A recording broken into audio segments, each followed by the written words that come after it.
Golden State Media Concepts bring you Book Review Podcast, a haven for bookworms of all ages and the widest genres, from mystery to memoirs, romance to comedy, fantasy to sci-fi. If you love to read, this is a podcast for you. It's the Golden State Media Concepts Book Review Podcast.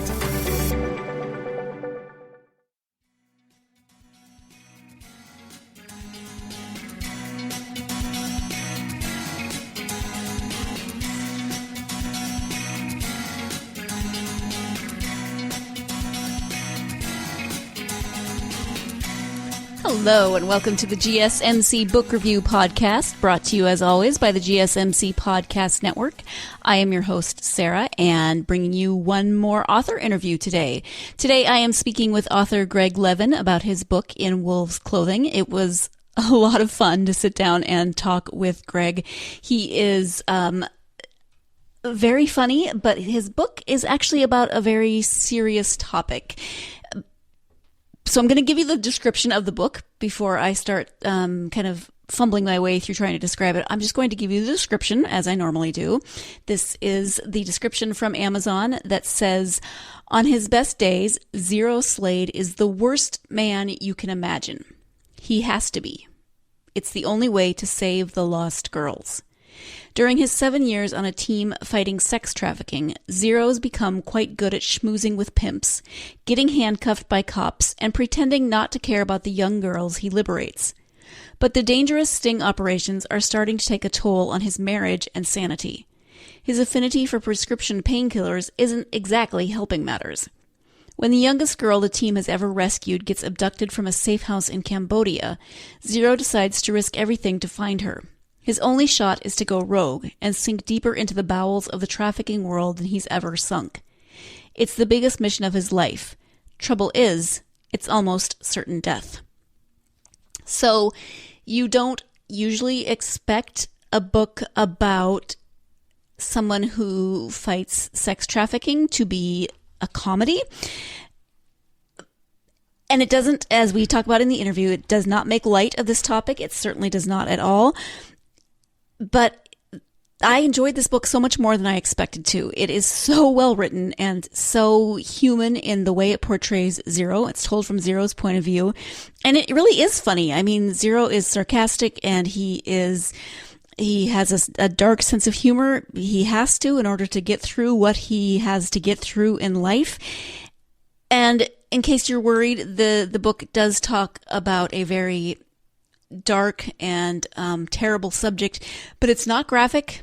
There are a few things that are mentioned that are, of course, not pleasant, but there's nothing graphic about it. It's not something that's going to necessarily give you nightmares or make you just horrified as to what you've read. It touches on the subjects that it needs to touch on, and it does so in ways that are, of course, respectful and important to the book. There's nothing gratuitous and there's nothing graphic. So I would like Greg to talk more about that because he's able to describe it so much more than I can. I have spent the last week as I have read this book and talked to Greg just going through how to figure out how to tell you how much I enjoyed this book. That is such an odd topic to tell you how much I enjoyed. So I'm going to turn to that interview with author Greg Levin, and he's going to tell you more about this book, In Wolves' Clothing.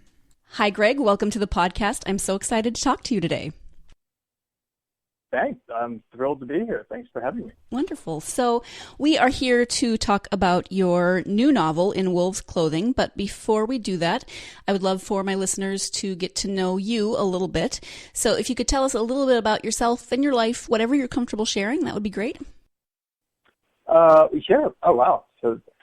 So I was born. No, just kidding. I love it. In a little log cabin. I am obviously I write novels. I've been writing novels for about, I don't know, probably started my first one in early 2000. Didn't get my first one published till 2011.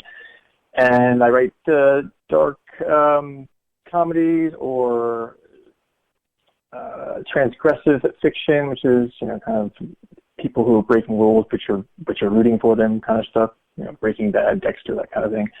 I'm from the East Coast. I'm born in New York. My whole family's from New York, but my parents moved to Pennsylvania when I was a kid, and somehow I live in Texas now, but I lived in Spain, I lived in New Orleans, so when people ask me where I'm from, I really don't even know. I just freeze. I don't know what to say. So I normally just say the East Coast of the U.S. And I'm pretty fortunate. I get to work from home, so I'm not wearing anything right now. And the neighbor doesn't seem to like it because my window faces theirs. But what else? What do you want to know? I mean, you can't ask a writer. You can't ask someone who basically just wants attention. That's what writers want. You should just go on about themselves. No, that's great. I mean, just a little bit about yourself. You know, where you're from, and you live in Austin. You're married and do you have children? I am married to a wonderful woman. It is my second marriage, and I think it's going to be one of my best. And one of your best. I have a child with who lives with us. She's not a child anymore. She's 17, and she lives with myself and her stepmom and her mother. She still has a good relationship with her mother, who lives a couple hours away. So I live in Austin, Texas. I didn't say that before. I mean, I did, but and her mother lives in Houston. So it's she's still, there's no drama there. And we separated when my daughter was 18 months old. So she doesn't even know. That's basically how she's grown up, kind of back and forth. Okay. Well, thank you for that. I appreciate it. We can turn to the book now, which is called In Wolves' Clothing. Could you give us a little bit of an overview just on the general storyline? So it is about a guy. Well, it's about a team, really, but it's told in first person present through the main character, whose name is Zero Slade.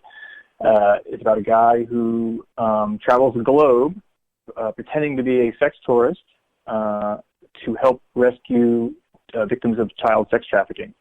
And I know I started this off when you asked me about myself, that I write dark comedies, and it's not obviously the funniest topic that there is, but the novel it never makes light of the horrible problem of sex trafficking, which is just horrendous. But there's a lot of humor in the book just because of the kind of job this guy has and the things, how he copes with doing what he does. So he's one of these, people you're rooting for, but you're like, how does he do what he does? And let me elaborate a little bit. So there are people who do this. I base my character off of an organization that actually has these people who travel around, basically pretending to be pedophiles, and they work with the local police in these different countries and cities, and they set up sting operations, and they never actually, obviously, do anything with these children. It's all set up as a party. They're just like, hey, we're me and my buddies, we're rich businessmen from America. We're having this big party. Be here. We can get girls, and they get all these girls to these mansions that they rent to kind of make it look even more like they're these rich guys. And that's when the cops bust in and grab the girls. But it's a hell of a job. I found out about it. This is the first book I've ever written. It's my fourth novel. It's the first one that I got the idea based on something that actually happened, or I heard about in real life. My wife went on a humanitarian mission to Cambodia to help build an art center for a home where children, young girls who were rescued from sex trafficking. It's where they live. I think it was in Cambodia. I forgot the name of Siem Reap. I should pronounce it correctly. That's the area where these girls, this home or this kind of campus of rescued child, I don't like to say sex workers because it sounds like they're prostitutes, right? Victims of sex trafficking. And she went on this thing. Men aren't even allowed on the grounds of this place. She went with some friends and basically built this art center where these girls can help. They can deal with all that they did by creating art and painting and all that sort of thing. And she came home and told me about. I knew why she went. I asked her how it was and everything. She was telling me all about it. We were breaking down in tears because it's beautiful, touching stories. And I just asked, one thing I haven't asked you is, this is me talking to my wife, is how did the girls get there? I mean, you're 5, 6, 7, 8, 9, 10-year-old girl, you'll just, it's kind of hard to just run away from a pimp who has you, drugged up in a brothel. I mean, it's horrible stuff. And she said, well, and that's what she told me about this. These people go in and they pretend to be. So that's where I got the idea from. And when she told me, I was like, boom. I mean, I got goosebumps. I was like, I have my next novel. And she was like, really? I was like, yeah. I'm in the shelf. I was working on just something else, very much just a straight up dark comedy, the kind of stuff I usually do. And I was like, I saw like the whole story.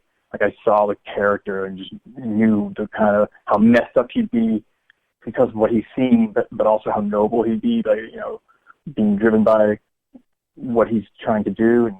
And that's how it started. And it took me a while to write it, but I got it done. And now it's out. Yeah, that's a fascinating story. Thank you for sharing it. The book is... I've been kind of struggling with how to talk about the book because it's a really enjoyable read, and yet it's about, in part, this very horrible, very real problem in the world. So at the heart of it, it is about this man who works to get young girls out of this horrible human trafficking sex trade situation they're in, and yet the book is humorous and it never shies away from those topics. It addresses them head on, but it doesn't ever feel just completely overwhelming. So you found a balance in there. Can you talk a little bit about how you decided to write that, in that balance and figure out what to share in terms of the details of Zero's work, but also how to make it more approachable? Yeah, I appreciate the question because that was the challenge. And but like I said, I knew I had to write the story. I couldn't not write it. I certainly didn't tackle this topic thinking, oh, well, there'll be a million new people who are going to run out and buy this book. But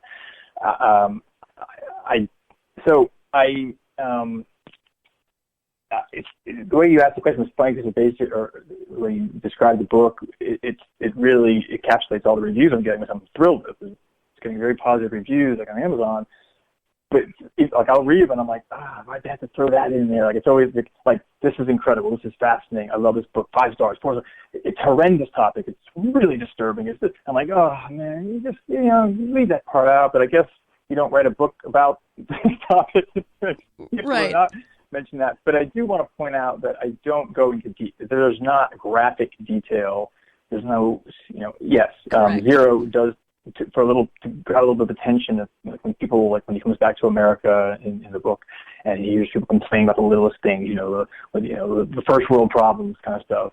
He'll be like, you're in his head, and he's like, well, maybe I'll tell him about the little, the 8-year-old girl in Thailand who this and this happened to, and that happened to, and like there's a little bit of some graphic, quick things like that.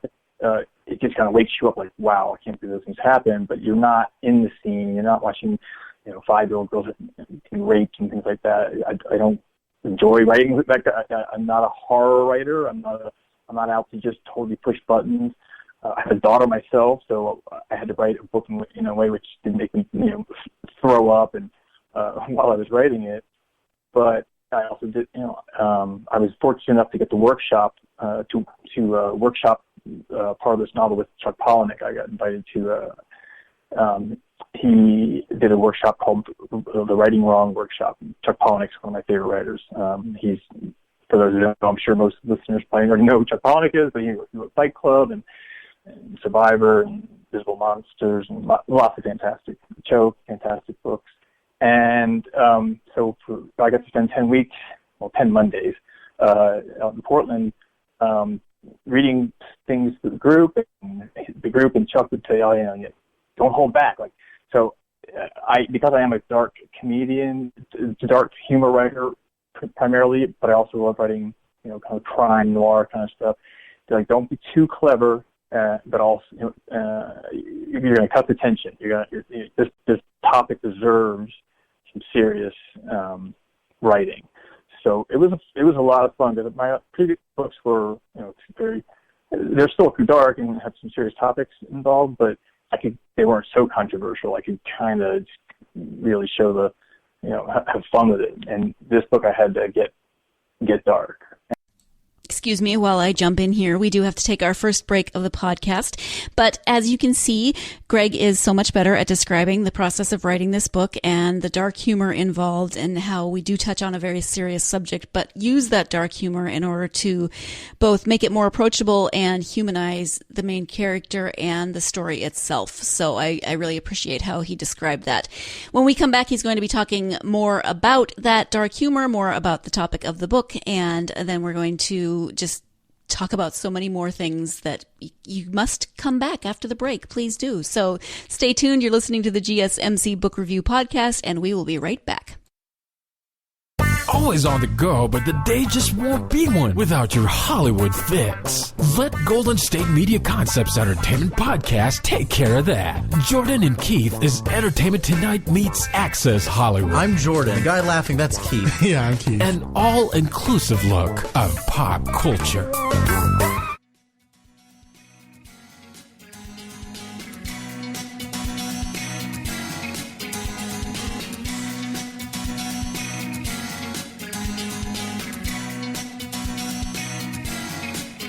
Welcome back to the GSMC Book Review Podcast. I am speaking with author Greg Levin about his book In Wolf's Clothing. If you remember, before the break, he was talking about the serious nature of the topic and how he wrote that as a dark comedy, which is where we jump right back into that interview. It's just it. I just doing the research and finding out what really went on. It's impossible to write a straight comedy about something like this. So, I don't know why you would want to, but I also can't. But I also can't just write. I just don't have it in me to write the hardcore, serious, like Cormac McCarthy. You want to blow your brains out, even though it's the best book you've ever read, like The Road kind of thing. I love writers like that. I love reading writers like that. I just can't write that way. I'm a little too snarky. And when I interviewed the guy who did this for a living, the guy my character is based off of. To me, the real litmus test was I sent him some stuff early on. He's like, I love this. And I was like, well, yeah, because it's about kind of what you do. I'm like, and in my head, I'm thinking, and also you're not a writer. So you don't necessarily know this is good writing. But no, what he meant was the tone. He said, Greg, that's how we survived. Yeah. We joked amongst each other. You don't joke about the girls. You don't joke about. You're just making fun of yourself. You're making fun of how just absurd these missions are, that this problem exists. He's like, so half the time we're drinking or doing drugs, and a lot of this. He says there's a fair amount of addiction. There's some people get real messed up. He's talking about former Navy SEALs, the guys who get into this stuff, or former Black Ops, Navy SEALs, CIA, NSA. Pretty badass guys, and that was a little concern I had a little too. I didn't want to be the America, Team America going in and saving the world, and a bunch of guys going in and saving the world, like these poor little girls, the princesses waiting to be saved by the tough men. I want to make sure the females listening to those things. That's first of all, the head of the organization in the book, Zero's boss, and all the other guys who do this. Their boss is a woman. There's lots of Zero's wife doesn't take any of his crap. She's a very strong female character, and so it's tough you can't really have a female character doing the kind of work these guys do. Aren't many females who are traveling around looking for little girls, that have been trafficked, that to get pleasure from. So I'm not sure I even answered the question, but I just want people to know that it is it's a dark kind of maybe more on the crime fiction side of things, with a lot of humor and humanity, not just humor like I can't believe you just made fun of it.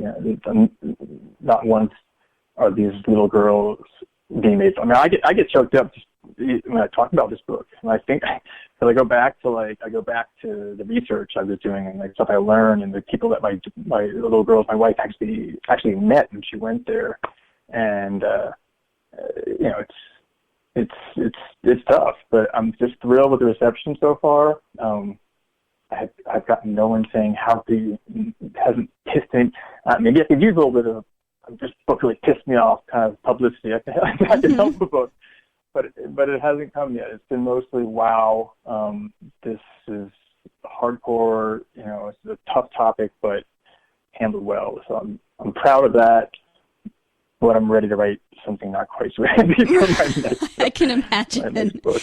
So, piggybacking off of what you just said about maybe there could be some "this really pissed me off" reactions, you mentioned in one of your emails to me that January is Human Trafficking Awareness Month, and that you are doing some promotion around that. So, do you want to talk a little bit about that? Yeah, I do want to talk about it. Thank you for bringing it up. I want to be careful the way I talk about it because I don't want people to think that I'm looking to promote myself. Use Human Trafficking Awareness Month to promote my book. Right. I guess I kind of am, but that's why I chose. That's why I'm choosing to do 100%. I chose to give 100% of sales. So basically, any copy, any of the proceeds from any of the ebook or the paperback copy of In Wolf's Clothing, all the proceeds from the month that I make in the month of January, that started January 1st, obviously, up until midnight on the 31st. Maybe I'll go a couple of days into February, just to give people extra time. All that money is going towards I'm donating to an organization called Operation Underground Railroad. It'd be great. I don't know how your podcast works. If you can, when you put it up, if you can add links and stuff beneath it, but it'd be great to link to their websites, people to find out what they do. They basically, that's who the guy used to work with. He's not really working with. He was a volunteer. These guys volunteer. They really didn't get paid. In my book, it's kind of their job, but in real life, they're volunteers. They just do this because they want to help this problem. Oh, wow. So that's actually, that's the organization that I don't mention them in the book. It is fiction. Operation Underground Railroad will not claim that all of this is completely true. The donation part is, right. But the book, it's fiction. And I told them that when I approached them to say, hey, I'd love to do something, with for this month to get me to get. I said, I'm not James Patterson. I'm not J.K. Rowling. You're not going to be getting a check for $10,000. I don't make $10,000 a month on my books. Maybe one day, but a nice little chunk of change, hopefully, and especially since the book was still relatively new. It just came out in October. And they were like, yeah, absolutely. We'll take your money, and thank you. So I would just like people to, if they are interested in the book, or even just interested in helping an organization that helps victims of child sex trafficking, pick up a copy. And I promise you that all that money that will go to OUR, and that's not an organization I want to mess with. I don't want to promise an organization that I'm going to give them money, not give them money when that organization is filled with the kind of, right. CIA, Black Ops, Navy SEAL kind of guys who could whose arms are bigger than my whole family. Yeah, don't tick off those guys. They will come to your house. Sounds great. All the proceeds from your books, the book's sale in January, will go to Operation Underground Railroad. So I will include that information in the notes on the episode. Let's talk a little bit more about your main character, Zero. He's human. I mean, he does really great work, but he's kind of messed up in real life, which is understandable given the line of work that he's in. You don't ever mention his real name. At one point he says Zero is his real name. I'm going to guess it's not, but do you want to talk about why his name is Zero?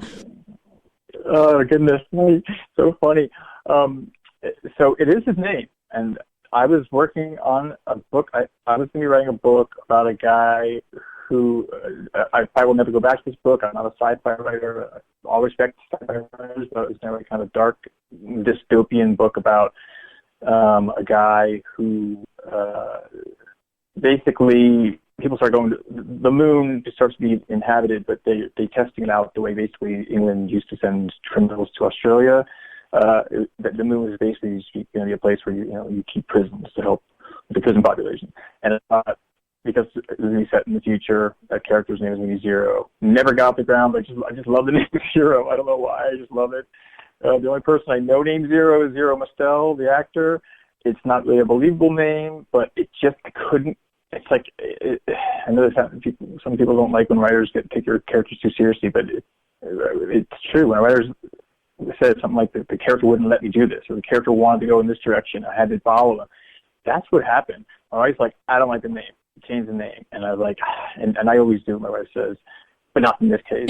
and then when I went to do the first reading, after I got accepted to Chuck's workshop, Chuck Palahniuk said, I told him about the name. I was, what about the name? He's like, oh no, you got to keep the name. So he's like, you got to keep the name, because he really likes, and something that's memorable. There's enough, Brian's and Mark's and Zach's and Jack's and John's in books. So that's his real name, and it's a legitimate question, because some people think maybe it's like his agent name, like his special agent, but no, that's his name. So his mama named him Zero. Is that what you're saying?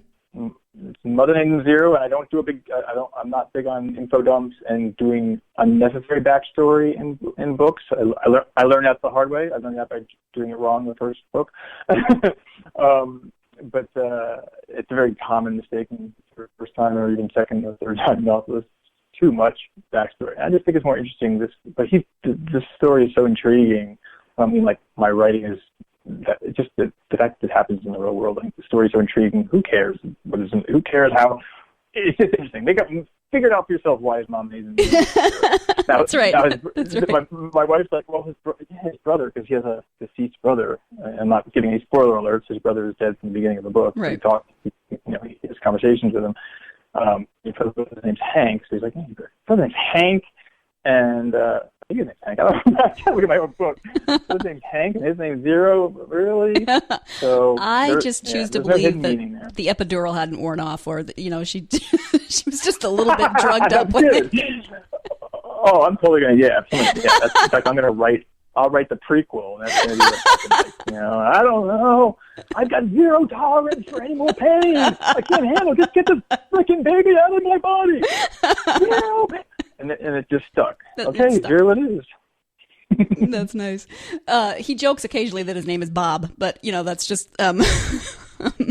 Well, that's actually, that's not really so much a joke. That's more him not wanting to, like when he goes to the AA meeting. Right. So first of all, thank you for reading the book. I have interviews oftentimes with people who haven't read the book, which is fine. I realize, you've got lots of guests. You can't read every single book before all the time. But, it's kind of like his way of, like when he goes to AA, not really, it's finally coming to grips that he's got a narcotics problem and an alcohol problem, but not using his real name. That's the lie. That's how he's protecting himself, by not using his real name. So at least he's coming clean about his demons, but he also uses it. He goes to visit the girl. That's more for obvious reasons, because you don't want your real name being used, when you're out in the field. Right. Once again, rudely interrupting the interview to take the second break of the podcast. When we come back, we'll be talking more about why Greg writes dark humor and why he chooses the topics that he does. So stay tuned. You're listening to the GSMC Book Review Podcast, and we will be right back.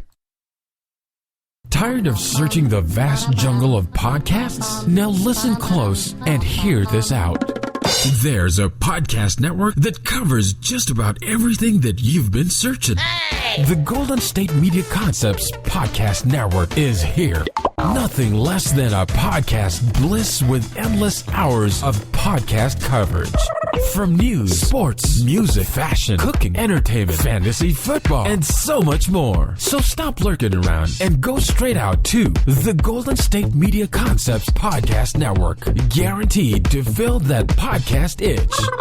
Whatever it may be. Visit us at www.gsmcpodcast.com. Follow us on Facebook and Twitter, and download us on iTunes, SoundCloud, and Google Play.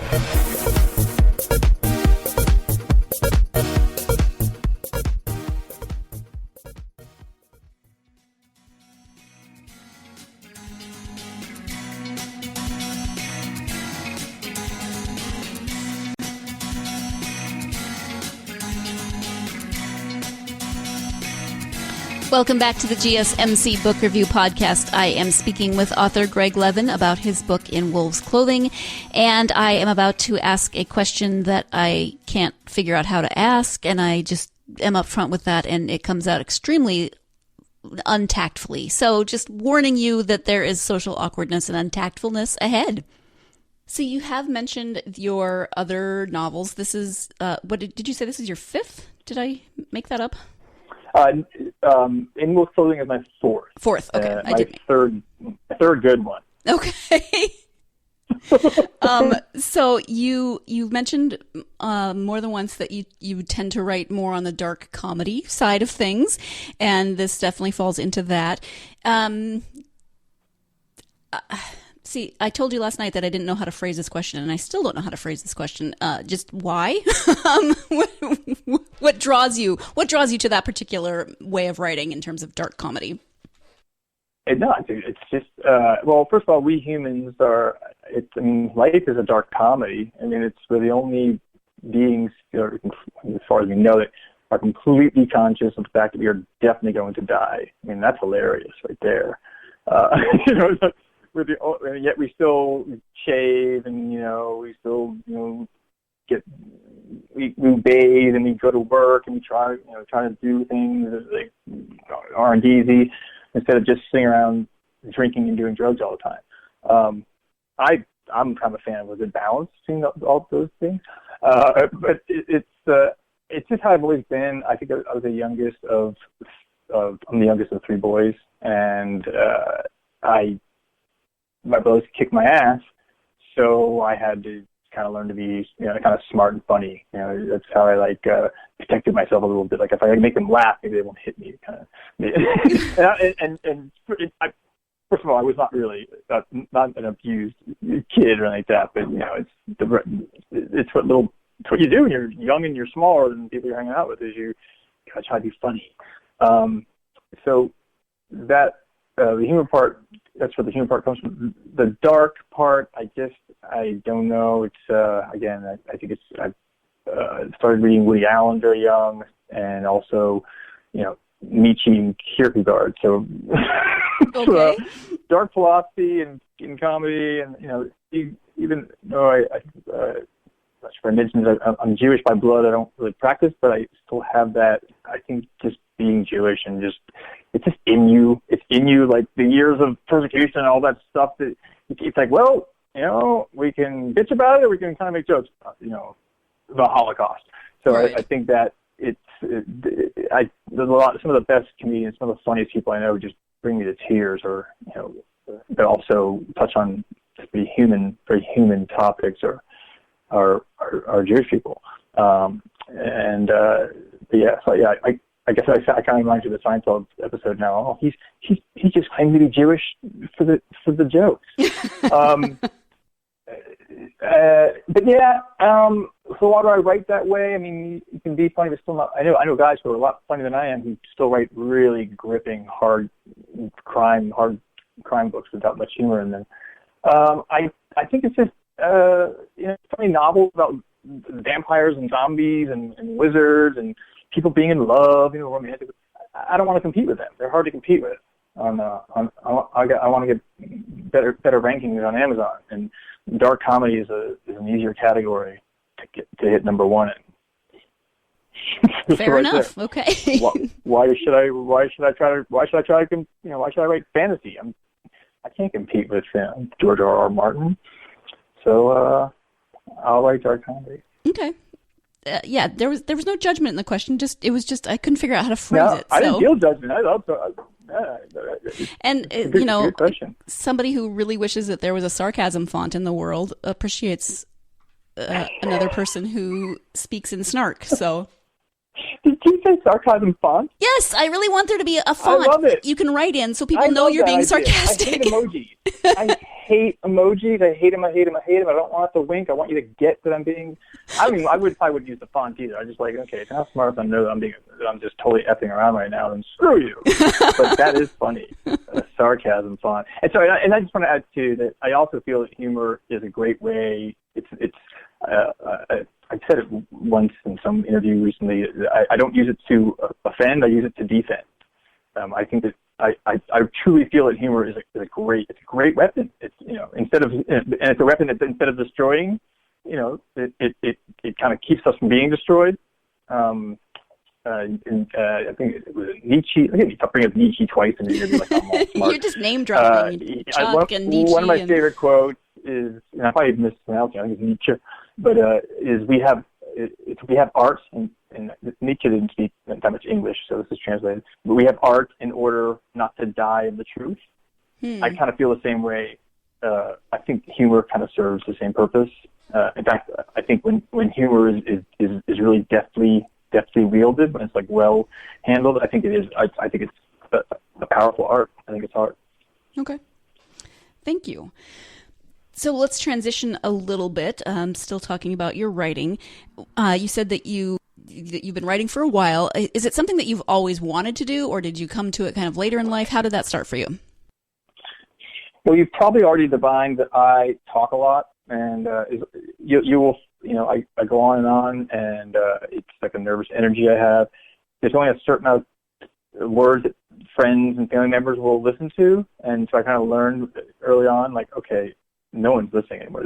So I got to find a place for my words. And I say it jokingly, but it's kind of it's true. I mean, I get tired of myself. Like, my wife and I will leave a party, and I'll be like, oh my God, why can't you shut up? So when I write, not only people can't shut me up, they can stop reading.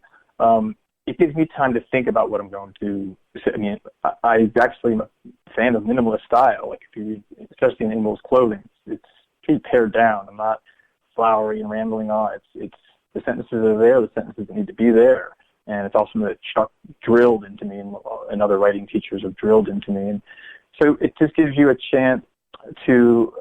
I love telling stories, and I want to tell stories that people will listen to, and it's just a way for me to control. It's like poetry, kind of. It's condensed. It's like got lots of words coming out of me, lots of words in my brain. Blah blah blah blah blah. Let's kind of parse them in. Let's gather the good ones up. Let's put them in a good order. Let's tell a cool story, and then maybe people will actually respect you. And so I do get nervous during podcast interviews, and when I'm on panels. Sometimes people are like, "Oh, he's hilarious," and other times you're like, "I'm not going to read this guy because Jesus, his word, he's just all over the place." But fortunately, my books aren't quite so all over the place. Yeah. So, what are you working on now? What's next? You said you didn't want to do something quite so heavy. So, what are you working on now? If you don't mind talking about it. No. So yeah, I'll never write I'll never write a comedy comedy. Right. Like, oh, this is just a laugh a minute. I'm not, right. Stuff like that. But it's still going to be, and I believe like kind of the noir.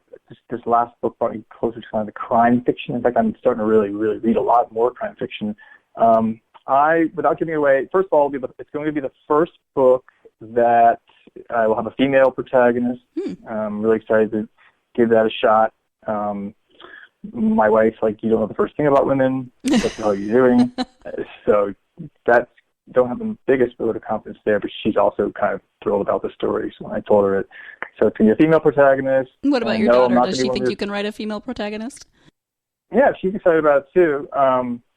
Well, I know what not to do. I've read enough about men writing women where you don't have to write. I just read this hilarious piece. It was written by a woman like, "Hey, men writing female characters, please stop talking about your boobs." Yeah, like, exactly. It's so funny.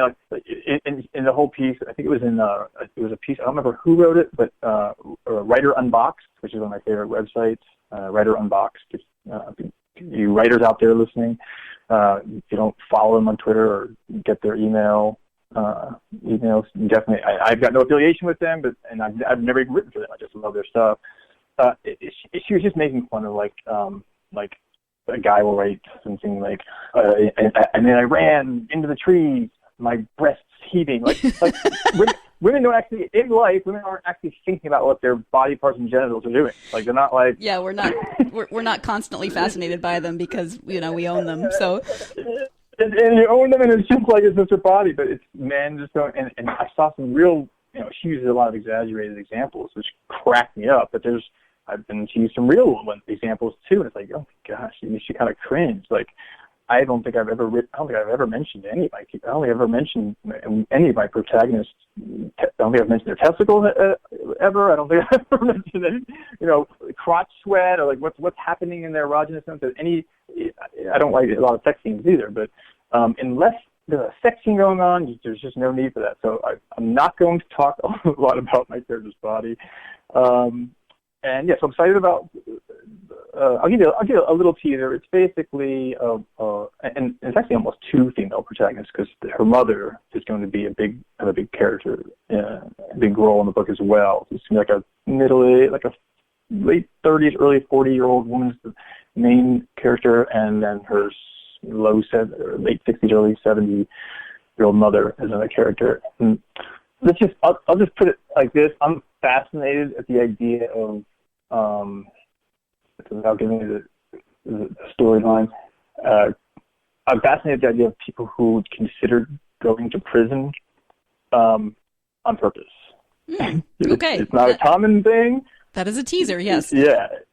But I just think I've done some, I kind of thought about this as a joke, and when you read about low security or minimum security federal kind of prisons, and if you're poor or you're elderly or you can't, you don't have good medical care in America, especially. There's an article out there where this is actually can actually be a better option. Now, typically, even in the low middle security, minimum security prisons, if you're a man, this can still be a little rough. It's probably not you're probably not going to give up your freedom to go there, but whatever, it's some interesting stuff. So let's just say that it's going to be, that's kind of like the impetus for this story is what, I can't afford to take care of my mom anymore. What if I were to get her, what if we were to do something illegal, but just the right amount of legal, we're into this kind of place, and then things go horribly wrong from there. Okay. So it's going to be, fun. It was originally going to be a book about they actually do, getting into prison and seeing and like not wanting to get out. But I was like, man, nothing really happened there. I like the idea of trying to and failing, like trying to get in prison and failing, and then having things go quite awry. Okay. So that's my next book. I don't have a title. I guess I kind of do, but I have the characters' names. And I have the first pages written and an outline. Sounds like a good start. Thank you for that. You've mentioned that you're reading more crime fiction. Do you have favorite authors and genres?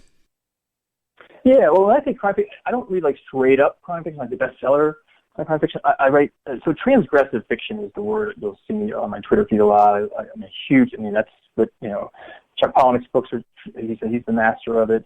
Craig Clevenger, who wrote The Contortionist Handbook. I just love books where there are people who are like transgressing the law. They're breaking rules.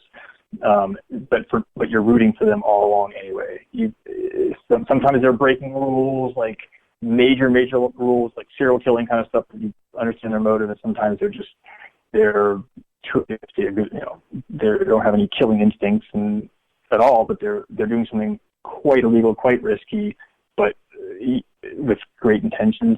So some of the writers who I mentioned.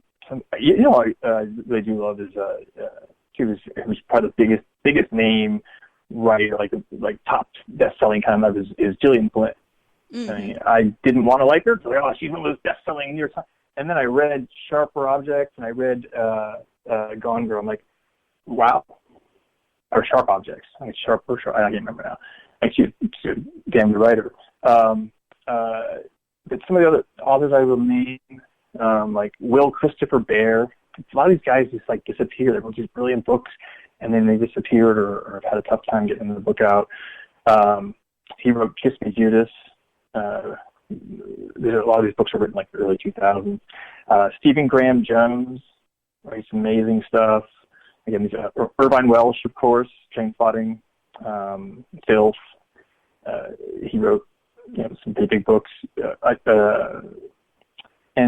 So they're not necessarily crime fiction where you have like detectives or also just a straight up criminal, but you have people who are they're kind of pulpy, noir, gritty. Gritty is the word I really like. Gritty novels with humor as well.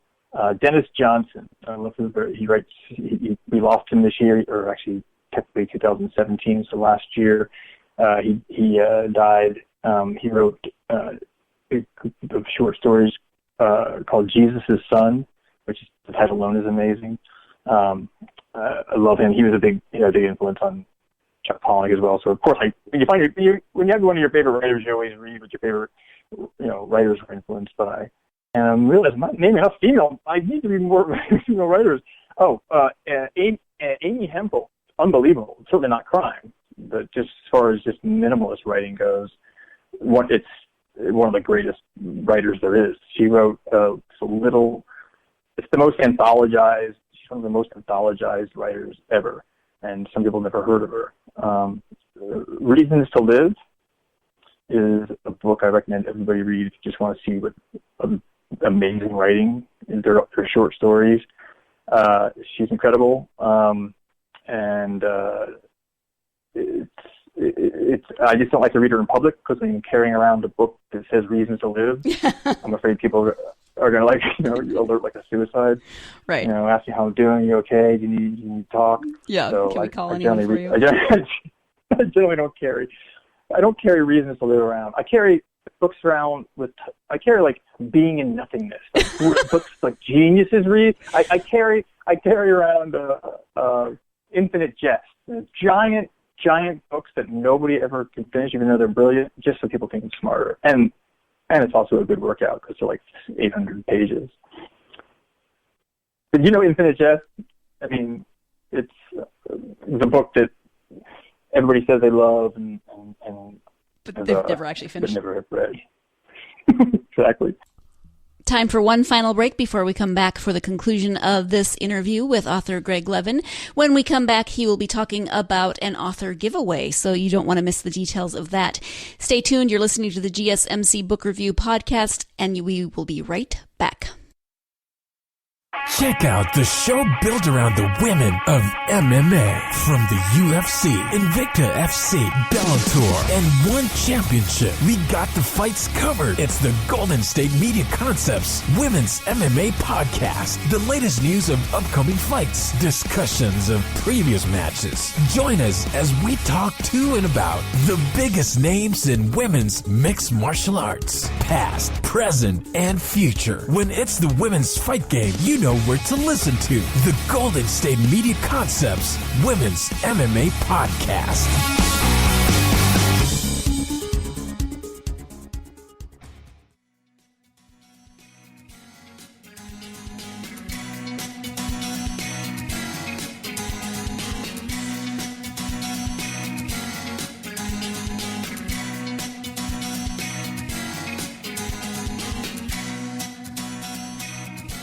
Welcome back to the GSMC Book Review Podcast and the conclusion to my interview with author Greg Levin.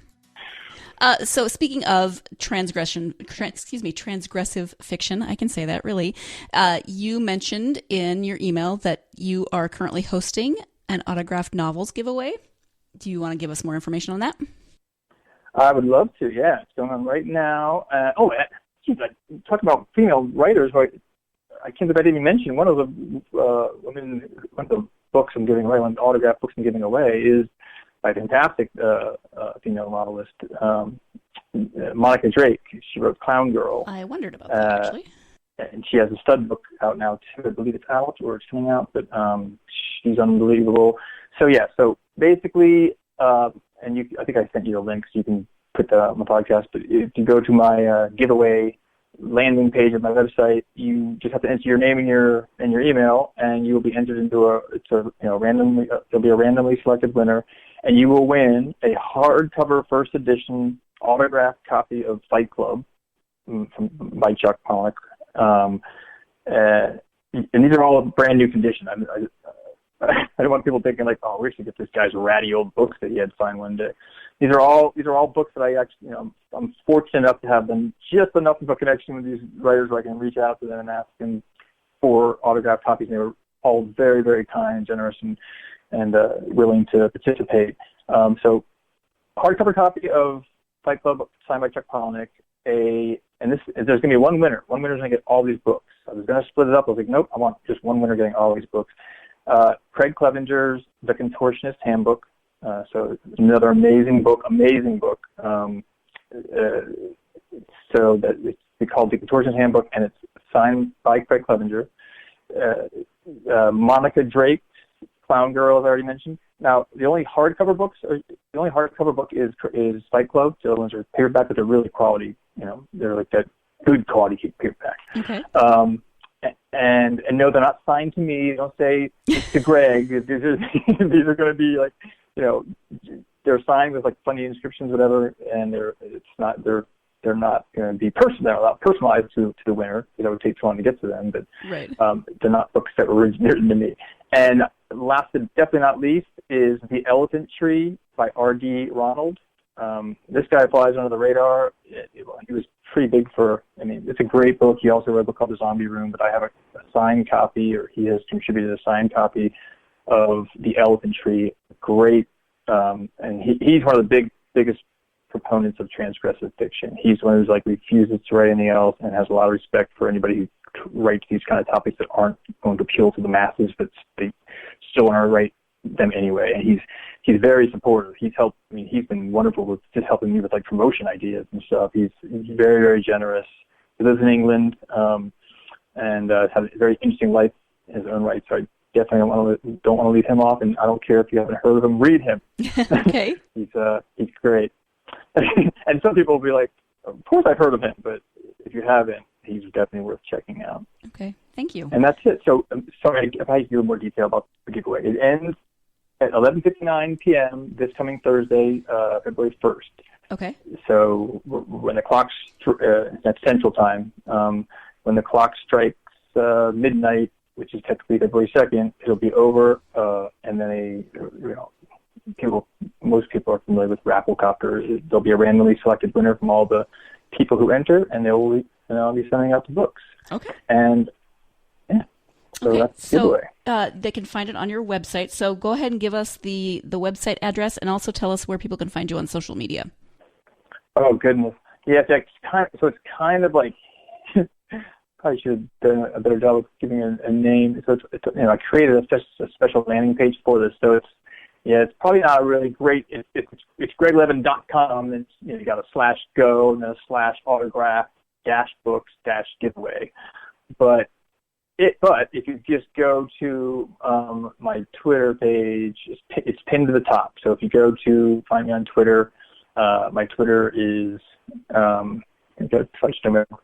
is at Greg Levin. Sorry, at Greg _Levin, all lowercase. The giveaway thing is pinned to the top there. Also, my Facebook author page. You just do Greg Levin author or Greg Levin author. Also on Instagram, you'll see. People will find it. I'm promoting the heck out of it. In fact, I feel kind of bad that I'm timing it this way because I don't want to eat into the promotion of my own book, which is proceeds of which are going to the nonprofit organization Operation Underground Railroad. Right. But just the way things kind of happened, I kind of had to there's a reason why I kind of had to do this giveaway at this time. So something's happening in February that I need to get some hype going for. So make sure you get Greg's book in wolf's clothing before the end of January. And then on February 1st, you can go sign up for the giveaway. Just make sure you don't get those dates confused. No, up until February 1st, so they can sign up. Yes, Okay. Okay. I just want to be sure they don't think the giveaway starts. It started. Oh, right. Yeah. 2 days ago. No, I'm saying if you want to buy his book and have the proceeds go to Operation Underground Railroad, make sure you do that by January 31st, and then you can sign up for the giveaway until February 1st. So you have an extra day for the giveaway. Got it. Yep. We're getting close to the time where we wrap things up, but before we do that, do you have any advice for aspiring authors? Basically, tell anybody who's thinking about, people will ask me, I want to write a novel, what should I do? I'm like, well, that's kind of a broad question, but just do it. but be warned that it is a grind. The grind is often painful, and a lot of rejection, and it can be painful and miserable. But the good thing is that you can use that pain and that misery to write something that's worth a damn. I find that it's kind of hard to write like really well unless you're miserable and in a lot of pain. So that's it. It works. It kind of works in your favor. It's painful and miserable, and then that'll actually help your writing. Try debut novels rarely succeed. So try to start off with your third or your fourth, which I know is absurd, but I like to be absurd. If you're an indie author, which a lot of people are these days, and there's some great indie authors, you can't skimp on cover design, editing, proofreading. You got to hire professionals for these things. You don't care how keen you think your eye is, and I get it. It takes money. It's marketing. It does take money, and you've got to find. There's lots of great resources out there on how to market a book that's without breaking the bank. And it's also a good idea to maybe fork over a little cash for a course on how to be a drug kingpin or a jewel thief, because that way you'll always have plenty of money to pay for all the other items I just mentioned, the editing and the design and the proofreading. So if you can become a drug kingpin, a jewel thief, maybe a hitman, and get away with it, then you're going to be, those are great day jobs for writers. And you'll have stuff to write about. Yeah, and if you get caught, you go to prison, and then you'll meet all sorts of cool characters in prison that will inform your writing and give you great ideas for stories. And then, of course, bourbon and vodka, but not together. Not together. Not mixed. Okay. That's not healthy. Bourbon and vodka is not a good drink. Bourbon or vodka. Just never quit. Never quit because you can't. Because if you can, then you never were really a writer to begin with. It's if you're a writer, whether you're writing or not currently, you will. If you really are a writer, you have to write. You're going to write. It's going to eat at your soul. So just never quit. And the good news is you can't. All right. Well, thank you for that. Although thank you. Maybe not thank you so much babble on for another 5 minutes. The bourbon and vodka tip, but thank you for everything else. I'm not going to judge. If you want a big bourbon and vodka, who am I, a guy who writes about child sex trafficking and tries to add in humor? Who am I to tell anybody anything? Really? Very good. Why did you even want to interview me? What's the matter with you? What's the matter with you? That's it's true. It's true. I should probably seek therapy now. But I thought it a lot of fun. Hopefully you did. Hopefully the listeners are plural. I'm sure. I hope you have a nice crowd. I have at least two, yeah. Enjoy yourself. Great. Thanks, Mom and Dad. Yeah, exactly. So, but I do want to thank you. I've had a lot of fun, and hopefully you have too. And good luck with everything going forward with your next book. Thank you so much. I've been joking around a lot, but in all sincerity, thank you. It's wonderful to, thank you for the extra exposure and taking the time to talk to a wacky writer. And good luck with I'll pass the word on about your podcast too. Oh, thank you. And get, you've certainly helped me get the word out about my stuff. So I got to return the favor. Thank you. I appreciate that. Thank you once again to my guest this episode, author Greg Levin.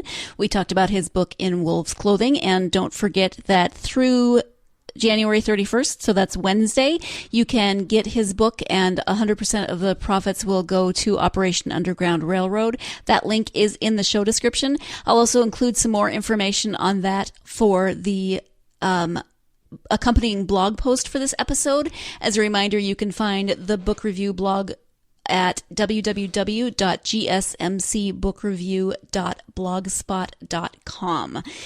Thank you so much to Greg. Again, thank you to you, my listeners, for joining me for this interview. I hope you will join me again next time when we will have a bit of a different interview.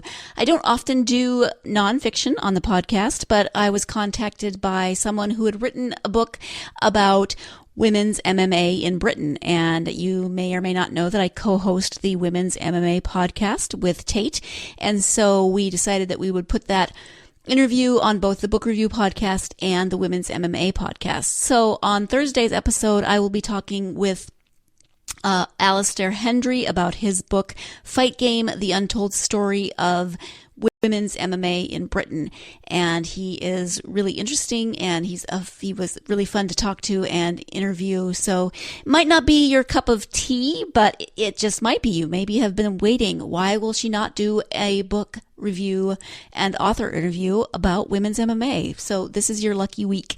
Again, that it will be on, I think I said Thursday, but that will be Wednesday's episode when I speak with Alistair Hendry about his book, Fight Game.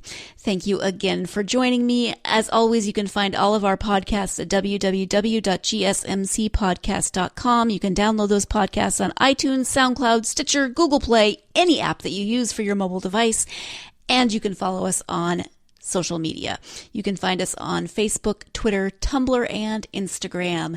Thank you again, and join me again next time for my author interview with Alistair Hendry. In the meantime, please go out and get yourself lost in a really good book.